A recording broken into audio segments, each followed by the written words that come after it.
J'ai peur, Quentin. Il faut que tu me fasses confiance. Et s'ils arrivent? Je te laisserai pas tomber, Andrea. Jamais. On va s'en sortir. On va y arriver. Répète-le.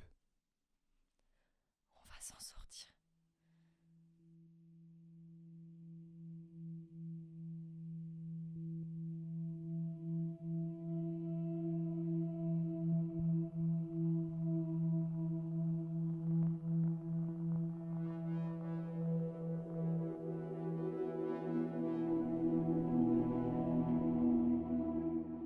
Nous aimons nous faire peur. Pourtant, c'est sans nul doute une des émotions les plus fortes et les plus déstabilisantes. Nous perdons nos moyens face à elle, mais elle reste utile et nécessaire. Cependant, certains y voient une source d'adrénaline. Et cette drogue, les films d'horreur cherchent à en repousser les limites. Vous le savez, l'horreur est un genre très codifié. Et chaque année, les studios nous proposent des œuvres qui tentent d'apporter du renouveau. Malgré ces normes, le succès est toujours au rendez-vous. Et pour preuve, l'année 2017 a été témoin de nombreux films qui, dans une volonté affichée de chambouler les codes, ont tenté de mixer les genres afin de présenter des concepts originaux. Get Out et Grave ont su tirer leur épingle du jeu, jouant sur nos repères éthiques et moraux. Un autre film a également su se démarquer, en se réappropriant un concept déjà connu, Happy Birthday. Et ne parlons pas du carton de Ça. En 2018, de belles histoires horrifiques nous ont été offertes, comme Ghostland ou Hérédité. Mais deux autres films ont à mon goût marqué davantage le public, car ils nous ont littéralement happés dans leur univers, en nous privant de nos sens primaires. Jolie rime. Merci. Sans un bruit et Bird Box. Avec un succès populaire massif, tous les deux ont conquis le cœur du public avec plus de 340 millions de dollars de bénéfices pour le premier et plus de 45 millions de visionnages sur Netflix pour le second. Et oui, ça on va en parler de Netflix. Allez, commencez pas à dire que Bird Box c'est sans un bruit, mais avec les yeux ou un plagiat. Non pas du tout, Bird Box à la base c'est un livre. Donc en fait, Sans un bruit a plagié Bird Box. Non mais tu vas pas t'y mettre toi aussi. Il faut expliquer un minimum l'origine des projets. Et on peut même dire que Sans un bruit a fait beaucoup de bruit. Je suis obligé de la faire. Bird Box est donc un livre écrit par Josh Malerman en 2014. L'auteur a spécifié que même s'il avait commencé à écrire avant, il a été assez influencé par Phénomène de Shyamalan et par La Route. Et au passage, Stephen King est son auteur préféré et il aime beaucoup Lovecraft. Comme quoi, ses goûts et ses inspirations se retrouvent bien dans le film. Et chose assez incroyable, Universal a obtenu les droits du livre avant sa publication. Beaucoup de personnes ont perçu le potentiel de l'auteur et de son œuvre. Et Netflix a ensuite obtenu les droits en 2017. Andrés Muschietti devait réaliser le projet à la base, mais c'est finalement Suzanne Bier qui a pris les rênes du projet. C'est une réalisatrice qui a une carrière prolifique au Danemark et assez jeune aux US. Sans un bruit est un projet qui date officiellement de 2016, même si l'idée a émergé dès 2013, avec Brian Woods et Scott Beck. Le projet a été rattaché plus tard à John Krasinski, qui s'est approprié le film au vu de sa thématique. Soutenu par sa femme et actrice principale du film, Emily Blunt, John a réalisé le film et a réécrit un peu le scénario. John Krasinski est ainsi réalisateur, scénariste, producteur et acteur du film. Vous comprendrez pourquoi je m'attarde sur ces détails après. Résumons les films. Sans un bruit nous plonge au... Attends. Ah ben je suis quoi? Sans un bruit nous plonge au cœur d'un monde en perdition. En 2020, d'étranges créatures ont semé le chaos, repérant les gens au moindre bruit et en les tuant sans sommation. Une famille va tenter de survivre à l'aube de l'accouchement de la mère.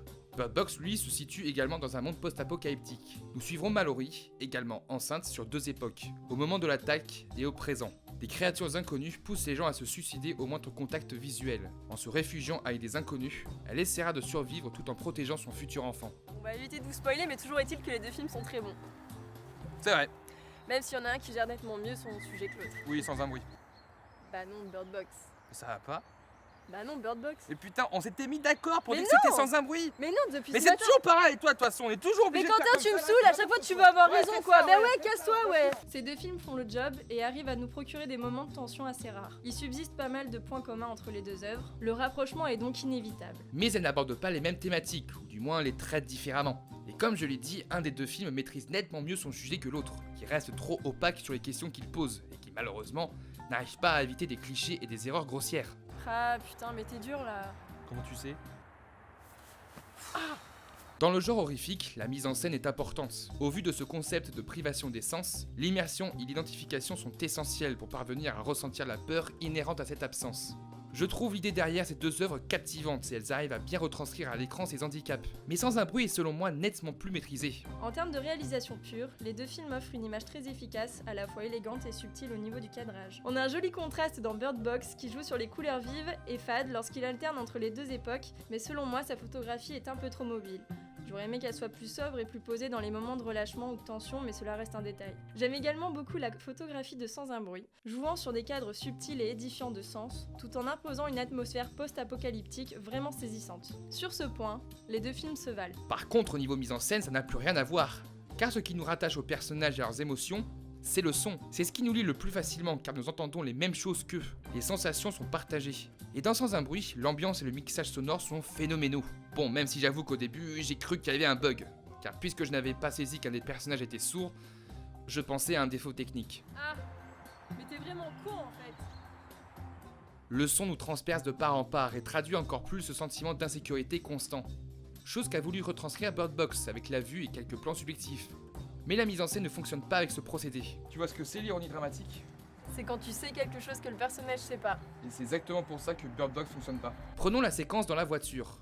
La caméra se focalise sur la voiture et sur le point de vue des personnages. En restant avec eux, on arrive à ressentir l'inconnu comme eux. Mais il suffit juste d'un seul plan pour tout gâcher. Lorsque la voiture roule sur un cadavre. Un plan furtif qui amoindrit la tension, alors que pourtant, il joue énormément sur ce jeu d'ombre pendant le film. C'est dommage de ne pas exploiter jusqu'au bout un concept aussi intéressant. Mais après, il ne faut pas se le cacher, le parti pris avec la vue est très compliqué. Mais c'est pareil dans Sans un bruit. Comment ça ? Bah imagine le film sans musique qui serait incroyable, non ? Ah ouais, j'avoue. Surtout qu'elle en fait des caisses. Marco Beltrami a réalisé une bande sonore de qualité.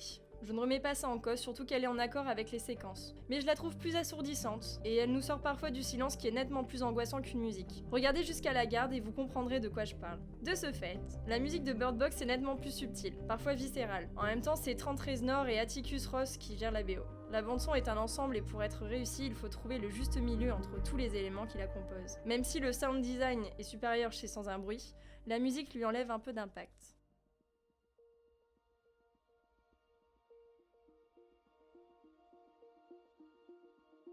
On parlait tout à l'heure d'un manque dans le concept autour de Bird Box.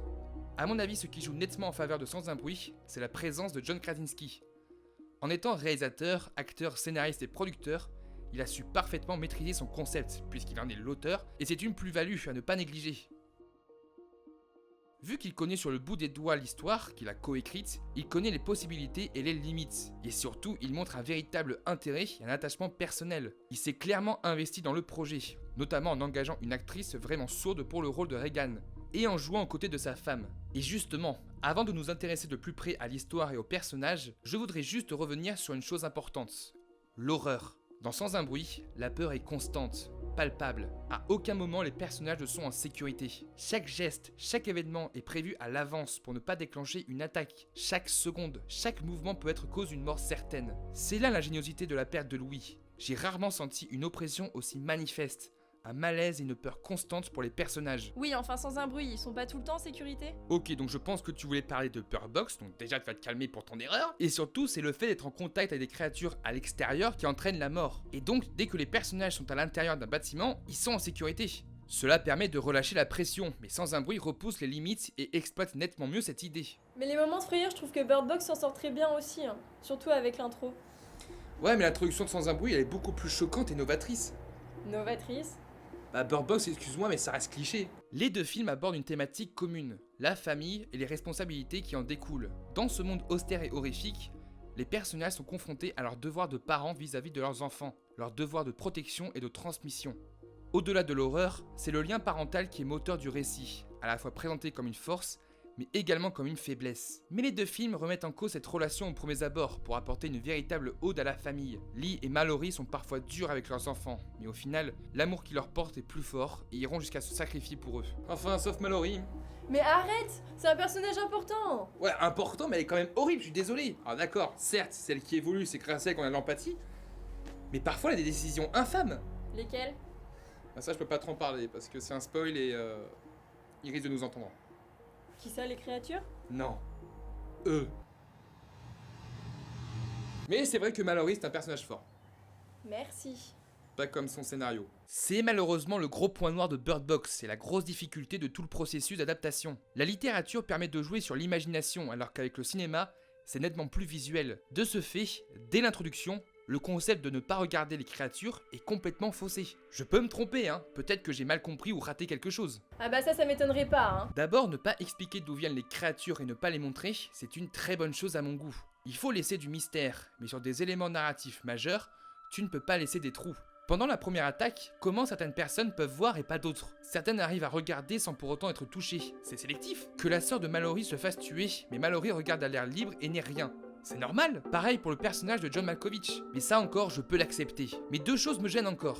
Le postulat de départ est, dès que tu as un contact visuel avec les créatures, tu n'as plus le contrôle de toi-même et tu te suicides. Or, à un moment, un personnage regarde la créature, mais parvient à prendre des décisions importantes, puis se suicide. Comment peut-il être autant doué de conscience après la manipulation?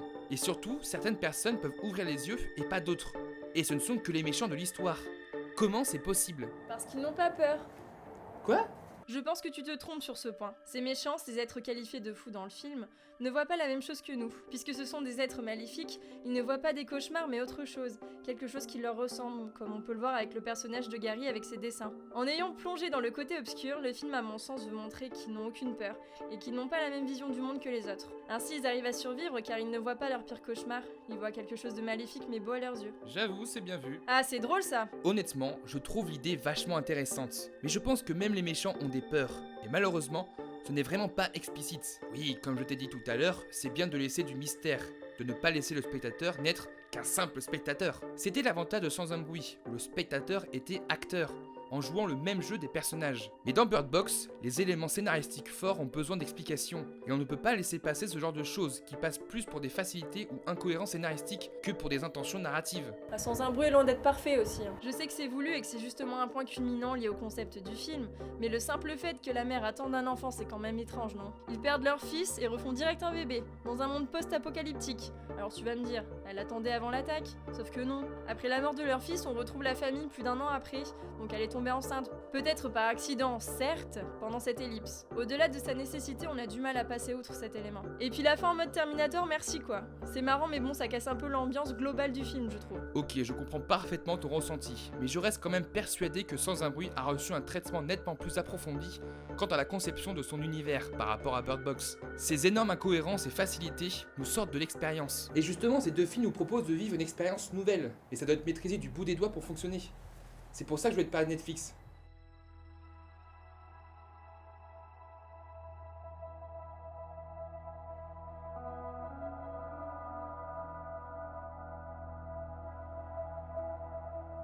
Non.